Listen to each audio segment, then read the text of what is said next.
practically speaking, what all needs to happen before a church starts making decisions about specific people? Yeah, well, we talked about that diagnostic evaluation. Also, I think you need to define your culture. We call them culture shaping behaviors. So how does our team behave? But when it really gets to the structure piece that Tony's talking about, when we need to get to our roles first, how I often coach a church is before we start talking about our next move in structure, let's talk about if we doubled in size, what would our team look like?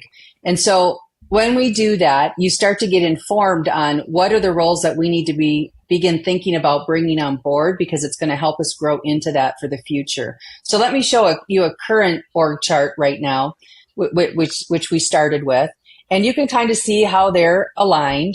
And of course, we'll validate some of the ministry strategies against that. But let's jump to when we ask them to double their size. In this one, you can see we actually got ministry lanes cleaned up, and we talked about what are the strategic roles we need, not the people. Forget about the people. By the way, when you double your size, it's easier to put people down because you can't imagine that you'll actually be there in any time soon. So it helps you help scrub it a little bit. But we'll go through, we'll double the size and get those roles down. And then what I encourage churches to do as we back up into, based on these roles, what's going to be the next move that we make.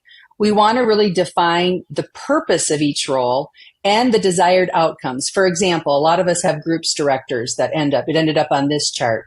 So just a simple phrase like this will be our key leader to develop the strategies and systems that engage 55% or more of our attendees to engage in small groups. So that's an important thing. Then we know what the role is, and we're not muddying it by who our current maybe groups associate is. Another step we need to do is review budget impact and doability of a future structure. And then you can see in this chart where we doubled the size, we have to start to assess the FTE allocations for each team.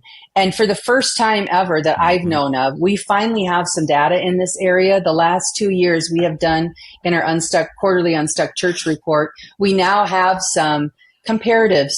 So you can see, boy, how do most churches allocate their staff in the area of operations or in spiritual formation, in the weekend, in the communications area, etc.?